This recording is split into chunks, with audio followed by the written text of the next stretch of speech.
Magandang araw sa ating lahat mga boxing fans sa namang panig ng mundo. Ang bakbakan o labanan na ating tatalakayin ngayon, ito po sa pagitan ni David Benavides kontra Alexander Gvozdyk ng Ukraine. Paglalabanan po nila ang WBC interim sa light heavyweight division.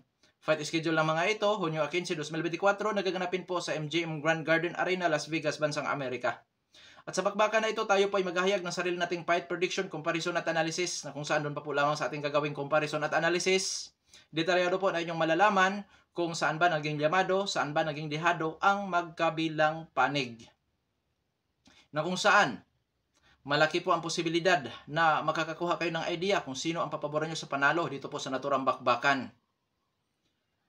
At syempre mga lods, inanyahan ko rin po kayo na panoorin ang buong video at nang sa ganun makapag-desisyon po kayo. O kailangan po ang inyong desisyon. Nasa inyo po ang huling desisyon kung pabor ba kayo kay David Benavides or dito kay Gvozdyk. Kung sino ba talaga sa tingin nyo ang may malaking tsansa sa panalo dito po sa naturang bakbakan. Bagamat tayo po ay naghahayag ng prediksyon, pero mas maganda po na panoorin niyo ang buong video at nang sa ganun makapag-desisyon po kayo. At dahil sa magkaroon po tayo ng comparison, marapat lamang natin munang alamin ang konti mga background dito sa magkabilang panig mula sa kanilang physical na appearance, experience o karanasan sa laban, maging sa kanilang mga taglay-taglay na skills o mga galawan dahil yan po ang ating gagamiting referensya sa paghahayag naman natin sa comparison.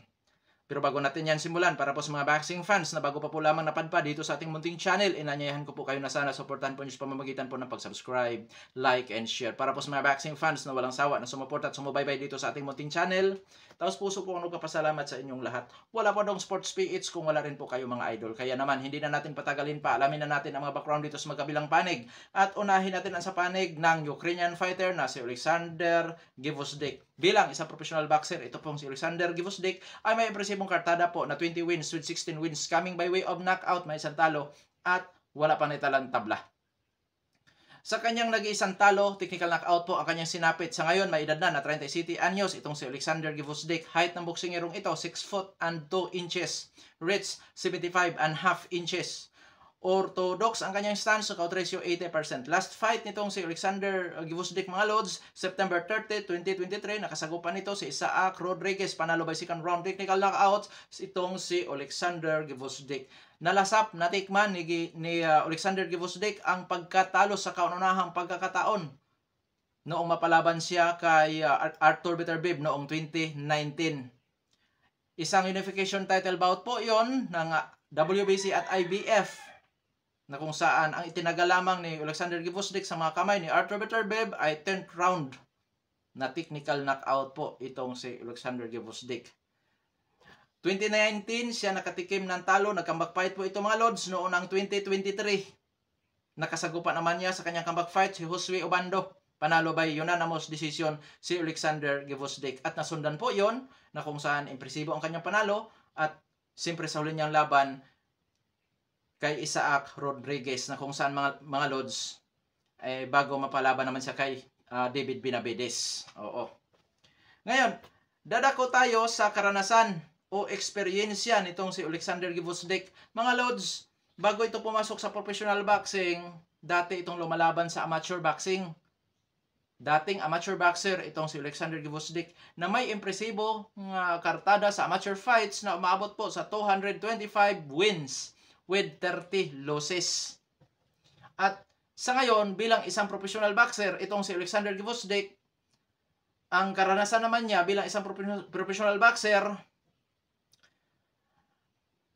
dating world champion ng WBC sa light heavyweight division, itong si Alexander Gvozdyk, matapos niyang talunin noong 2018 si Adonis Stevenson at nagkaroon pa siya ng isang pagdedepensa na matagumpay po niyang nagawa yan bago niya makaharap sa isang unification title bout nga itong si Artur Beterbiev. Si Artur Beterbiev mga lods ay dating lumalaban din po sa Olympic. Kaya hindi rin po basta-basta talaga itong si Artur Beterbiev. May background po sa Olympic pala yan. Ngayon, dadako tayo sa skills, galawan nitong si Alexander Gvozdyk. Mga lods, bago siya makatikim ng talo sa mga kamay ni Artur Beterbiev, all-around boxer si Alexander Gvozdyk. Pagka sinasabi natin all-around boxer, halos lahat ng galawan mayroon ang boksingerong ito at may kahusayan pagdating po sa teknikalan na laban. Ngunit sa kanyang comeback fight at sa kanyang last 3 fights sa pangkalahatan, bago matapos makatikim ng talo kay Artur Beterbiev, naging boxer puncher ang galawan ni Alexander Gvozdyk. Defensive style, preferred style, counter-punching style, lumalaban sa brulan o tututong bakbakan o brawler style. Na kung saan, sa kanyang defensive style mga lods, epektibo. Pinapanatili niya ang kanyang distansya sa kanyang makakalaban, ginagamit niya ang jab, 1-2 combination, counter, at in and out footwork na kung saan kayang bumato ng suntok sa iba't ibang anggulo, ginagamit ang ring, ganyan.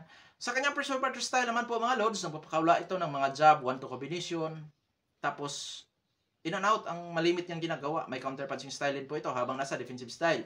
At yun nga, lumalaban ng brulan o tututo na bakbakan itong si Alexander Gvozdyk.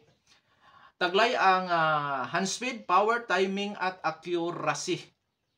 Pagdating sa depensa, yun na, may mga butas po sa depensa itong si Alexander Gvozdyk, lalo na sa mid-range at close range na suntukan na kung saan nagiging bukas ang kanyang depensa habang nasa opensa na kung saan delikado po sa mga counter. Oo. Ngayon, dadako tayo sa panig ng Amerikano or Meksikano na si David Benavides. Bilang isang professional boxer, itong si David Benavides ay may impresibong kartada din po. 28 wins with 24 wins coming by way of knockout, undefeated. May edad lamang na 27 anyos, height 6 foot and 2 inches, reach 74.5 inches. Orthodox ang kanyang stance, knockout ratio 85.71%. Last fight ito si David Benavides, November 25, 2023, Demetrius Andrade ang kanyang nakatunggali. Panalo by 6-round referee technical decision itong si David Benavides. Eksperyensya o karanasan itong si David Benavides, dating world champion ng WBC sa super middleweight division itong si David Benavides. Bakit nawala sa kanya, Kuya Dong Sports, ang titulo? Gayong wala naman siyang talo dyan sa super middleweight division. Ang nangyari po kasi mga lods, sumablay sa timbang itong si David Benavides, kaya yon ang nangyari. Tinanggal sa kanya ang titulo. At pagkatapos mga lods, dahil nanatili pa itong si David Benavides sa super middleweight division, nahawakan naman niya ang WBC interim sa super middleweight division. Kaya naman, itong si David Benavides mga lods, dahil hawak niya ang WBC interim, automatic na hindi na siya dadaan pa sa ranking doon sa light heavyweight division. Mapapalaban siya as a challenger din sa WBC interim sa light heavyweight division kontra sa rank 2 ng WBC na si Alexander Gvozdyk. Yan po nangyayari dyan. Isang pribilehiyo po ang titulong hawak-hawak ni David Benavides sa ngayon dyan sa super middleweight division. Ngayon, sa kanya namang skills, ang galawan ni David Benavides nung una mga lods, pressure fighter brawler ito. Malimit, pressure talaga, laging umaabante. Bibihirang umatras ito, which is yung kanyang back pedal. Pero, sa bago niyang galawan na ipinakita nung laban niya kay Demetrius Andrade, mga lods, naging boxer puncher po si David Benavides. Pressure fighter style, malimit natin nakikita sa kanya. Lumalaban sa brawlan o toto o brawler style itong si David Benavides. So, abante, mahilig sa close range sa suntukan itong si David Benavides. May defensive style din po ito sa kanyang ang kanyang ginagawa, babak pedal. Inikutan din niya ang kanyang makakalaban, nagpakawala ng mga jab, counter. Oo. Taglay ni David Benavides ang volume sa pagbato ng suntok, taglay ang hand speed, liksi na galawan, power, timing at accuracy. Pagdating naman sa depensa nitong si David Benavides, may mga butas din po sa depensa itong si David Benavides. Ang pinaka-depensa nito, nakakover mula sa kanyang tagiliran at sa panga. Yan ang weaving, yan ang pinaka-depensa niya. Na kung saan sa close range suntukan, hindi pwedeng hindi matatamaan po mga lods. Lamang masasabi kong may tibay itong si David Benavides dahil dito sa super middleweight division, isa pa lang ang nakapagpabagsak yata dito kay David Benavides, which is si Ronald Gavril nung una nilang pagharap mga lods. Bagsak sa round 12 itong si David Benavides. Pero ganun pa man, kahit napabagsak po siya, pagbangon, hindi natin nakitaan na ito'y nagugrugi or iniinda niya at nagawa pa nga niyang naipagpatuloy ang laban at tinalo pa nga si Ronald Gavril sa una nilang pagharap mga lods.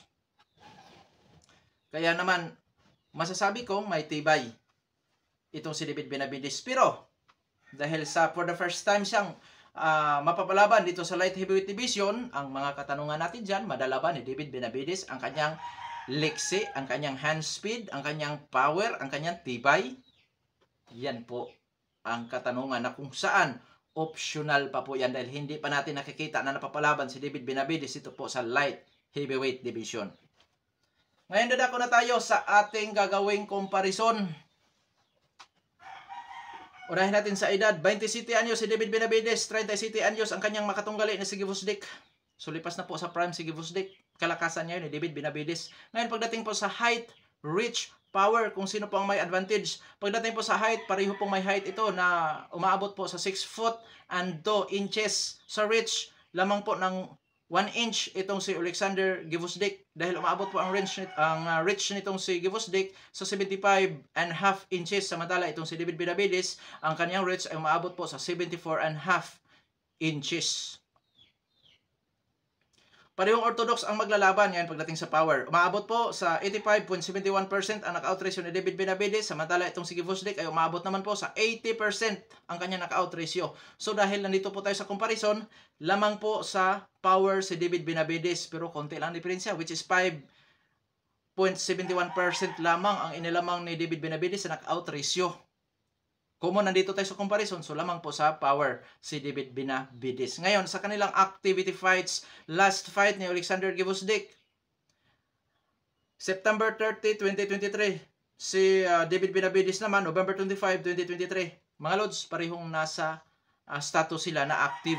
So parehong aktibo ang dalawang maglalaban. Ngayon, dadako tayo sa karanasan. So dating lumalaban sa amateur si Alexander Gvozdyk, dating world champion dito po sa light heavyweight division si Alexander Gvozdyk.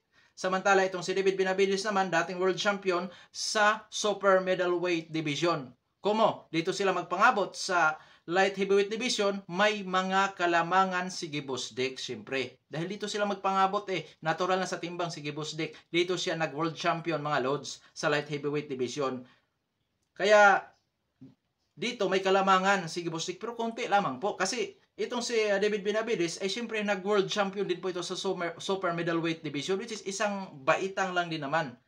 Kasi pagka super middleweight, ang baba niyan mga lods ay ang sa light heavyweight division, ang baba niyan ay ang super middleweight division. Oo. Kaya hindi naman gaano na pag-iiwanan pagdating po sa karanasan itong si David Benavides. At pagdating naman sa kanilang skills, parehong boxer puncher. Pero magkaiba ng pag-execute sa kanilang skills. Defensive style, which is doon epektibo si Alexander Gvozdyk. Samantala itong si David Benavides naman, sa pressure fighter style, brawler style, epektibo. So mga lods, 50-50 po ito sa skills. Bakit? Dahil nakadepende na po yan kung kaninong strategy, kaninong diskarte ang magiging epektibo. Ang defensive style ba ni Alexander Gvozdyk, yung kanyang in and out, ang kanyang paggamit sa ring, o ang pagka-pressure fighter, brawler at pagka-agresibo nitong si David Benavides. Oo. So sa pangkalahatan, sino po ang yamado?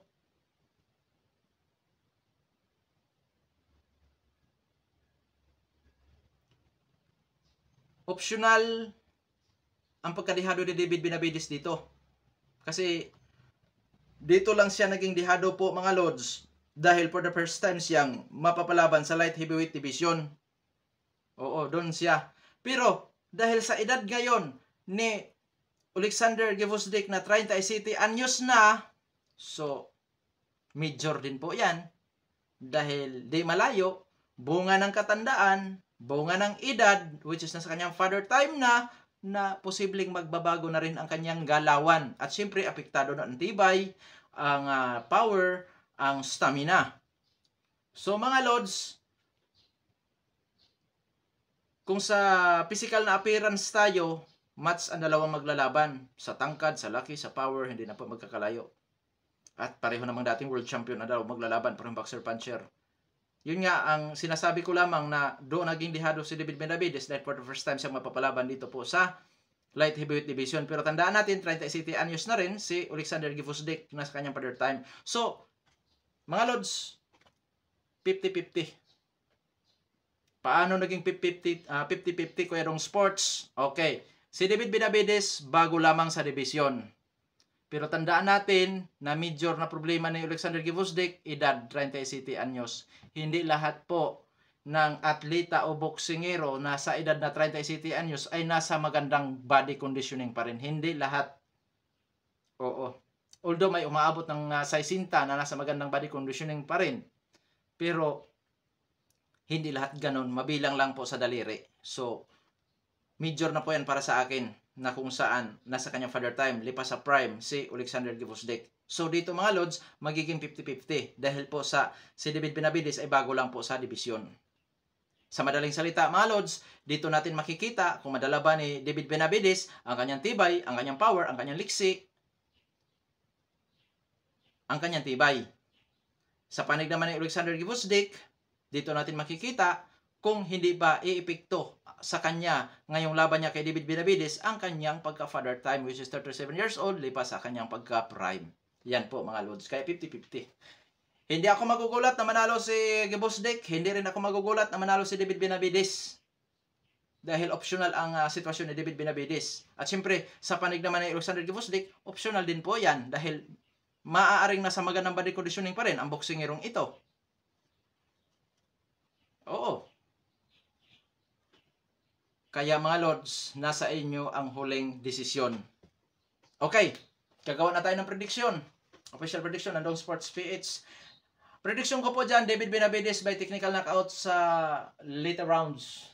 Kasi posibleng iiral ang pagka-father time ni Gvozdyk na kung saan mga Lods, kakapusin sa hangin at posibleng magbabago ang kanyang galawan sa later rounds. At kung sakaling mawis sa puntusan, para sa akin naman, David Benavides pa rin gamit ang kanyang pagka-volume punch at pagka-agresibo, posible niyang mailumina ang buong laban. At tanda natin, bata po itong si David Benavides. Dahil sa 50-50 ito mga Lods, sa panig naman ni Alexander Gvozdyk na kung saan natural na po ito sa timbang, once na hindi madala ni David Benavides ang kanyang power, ang kanyang tibay, ang kanyang liksi dito sa light heavyweight division, hindi kagulat-gulat na matalo si David Benavides by knockout. Mga anong round? Depende na po yan mga Lods. Posibleng nasa early rounds. Siguro first round hanggang 8 rounds, ganyan. At kung sakali, di magawang may knockout ni Alexander Gvozdyk si David Benavides, may chance bang manalo ito sa pamamagitan po ng puntusan? Oo naman. May chance po na manalo rin yan sa pamamagitan po ng puntusan dahil magaling po ito sa puntusan. May kahusayan din po ito as a defensive style na boxer.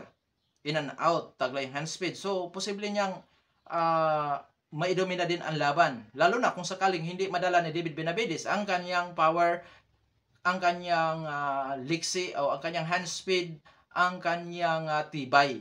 Na kung saan posibleng maidomina din ni Gvozdyk ang buong laban na kung saan hindi kagulat-gulat yan na mangyari. Dahil hindi pa natin nakikita itong si David Benavides na napapalaban dito po sa dito sa light heavyweight division. Oo, huling laban yan itong si David Benavides doon pa sa super middleweight division. At siyempre, ang iiwasan ni Alexander Gvozdyk dito sa laban, huwag mapadikit, huwag makipagsabayan kay David Benavides sa close range sa suntukan.